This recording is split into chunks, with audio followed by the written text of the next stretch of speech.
America is often touted as the greatest country on earth, boasting immense wealth, power, and strength. As an American, you must have heard this narrative numerous times about how we have the best lives, low taxes, small government, and the highest living standards in the world. However, there's a paradox here. Despite being the richest country ever, most Americans actually have a lower standard of living compared to people in countries like Germany, Finland, or Britain. How is that possible? The answer lies in the fact that Americans receive significantly worse services because our tax dollars do not adequately fund them. So, it's no wonder that our services are subpar, resulting in less happy lives when compared to people in the aforementioned countries. It's a simple concept: you get what you pay for.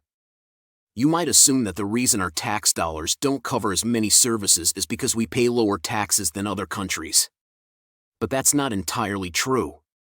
When you consider federal, state, local, and sales taxes, along with other uncovered costs and services like our exorbitant health insurance premiums, you'll realize that Americans actually give away more of their wages compared to most developed countries. For instance, in Canada, all the previously mentioned costs combined, from taxes to health insurance premiums, make up only 11% of the average wage. In the UK, it's around 26%. However, when you include the cost of our outrageously high health insurance premiums, Americans end up spending a whopping 43% of their paychecks on healthcare. That's even more than France, Finland, Sweden, and Norway. In reality, Americans retain much less of their earnings compared to people in other countries. So, what do Americans get in return for the money we pay? Well, we have a crumbling infrastructure, a shameful homelessness crisis, and millions of neglected, hungry children. On top of that, our healthcare system is simultaneously the most expensive, least efficient, and least effective among developed countries. It's a devil's trifecta. And what do we get for this exorbitantly expensive and inefficient healthcare system? Some of the worst health outcomes in the developed world.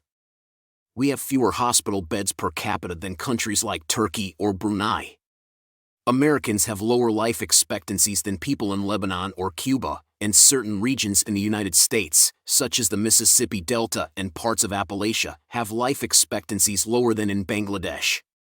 In fact, in 2017, the United Nations sent a commissioner to West Virginia who described the conditions he witnessed as third-world conditions of absolute poverty. Moreover, we even have higher infant mortality rates compared to countries like Russia and Serbia. In every metric, America falls behind other developed nations. Why is healthcare so expensive? It's because it's incredibly complex. You have to navigate networks of physicians, schedule appointments, and plead with your insurance company for coverage that often disregards your well-being. And that's if you're fortunate enough to have good insurance. In contrast, countries like Britain and other socialist nations keep it simple. Public hospitals provide free treatment to those who need it. That's it. Public hospitals offer free treatment. The best part is that even though Britain provides free healthcare, their system is actually cheaper to run than ours. Per capita healthcare spending in the US is nearly 3 times that of Britain and almost 5 times that of Canada. In fact, Americans spend the most per person on healthcare compared to any other country in the world. But you might argue that the free market is more efficient. Well, in the US, private drug companies have the incentive to charge exorbitant prices for pharmaceuticals. For instance, in Canada, a carton of insulin costs about $20, while in the US, it can cost $300. Private insurance companies also incentivize hospitals to extract as much money as possible from patients. For example, in 2015, the average cost of an MRI scan in the US was $1,119, while it was only $215 in Australia and around $181 in Spain. Our healthcare system is so inefficient that over a third of our healthcare costs go towards administration, surpassing what we spend on preventative or long-term healthcare. It's simply not a smart system. But you might argue that high healthcare costs are the price we pay for the freedom we enjoy in the United States. However, medical procedures that are completely free in Britain, such as giving birth, can cost tens of thousands of dollars in the U.S. If we talk about the cost of freedom, sadly, many Americans avoid going to the doctor altogether. Nearly half of the population admits to delaying or skipping medical visits due to inadequate or non-existent health insurance. They wait until their conditions become severe and require emergency room treatment, which is far more expensive. Tragically, this often leads to unnecessary deaths. Consider the case of Susan Finley, a 53-year-old Walmart employee in Colorado. She contracted pneumonia but took one day off work beyond what Walmart's policy allowed. As a result, Walmart fired her, leaving her without her nominal health care coverage. She struggled to find new employment, and after avoiding a visit to the doctor for flu-like symptoms, she was found dead in her apartment. When Americans do manage to receive treatment, they frequently can't afford it. Life-saving procedures can cost tens or hundreds of thousands of dollars. Without adequate insurance, they are burdened with medical debt. Tens of millions of Americans owe medical debt, often reaching tens of thousands of dollars. In contrast, medical debt is almost unheard of in countries like Britain or Norway. But hey, that's why platforms like GoFundMe have become critical in American healthcare.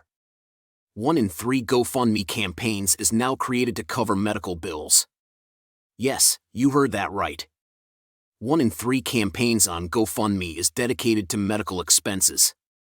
In the strongest, richest, and greatest country on earth, its citizens have to rely on the kindness of strangers on the internet to fund life-saving treatments that are freely available in other developed countries.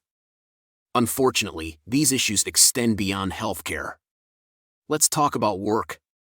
Americans work longer hours than people in any other wealthy nation, not because they enjoy sleep deprivation or being away from their families for extended periods, but because they don't want to starve, freeze, or die. America has the least generous job support programs, family benefits, and unemployment benefits among wealthy countries. It is one of the few nations that doesn't guarantee paid vacation time or adequate support for new parents. This lack of support for workers' rights is not coincidental. The United States has one of the lowest unionization rates in the world.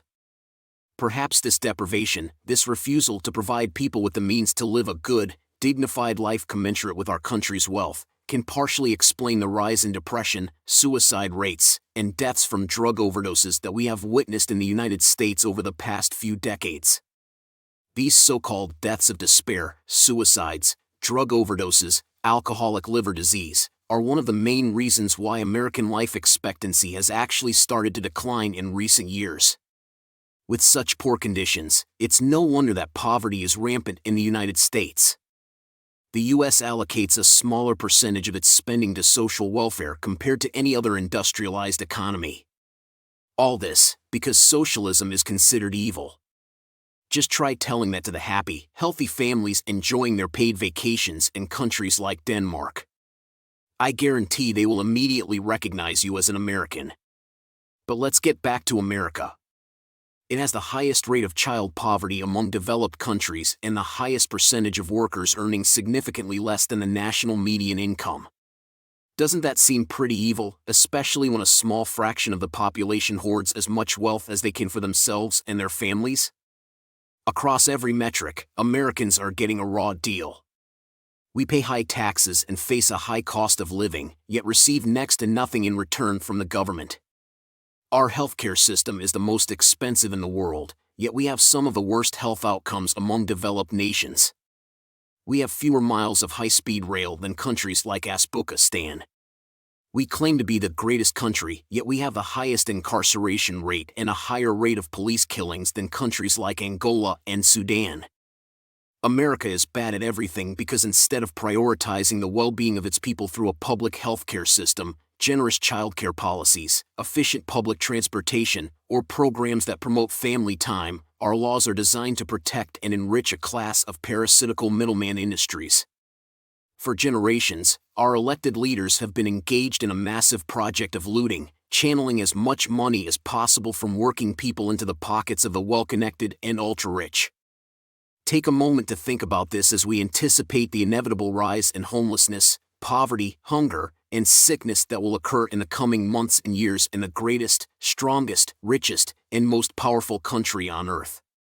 The United States has the resources and wealth to ensure a better life for its citizens, but instead, it fails them at every turn. It's time for a reevaluation of our priorities and a shift towards a system that genuinely serves the needs of the people. It's time for America to live up to its potential and truly become a country that prioritizes the well-being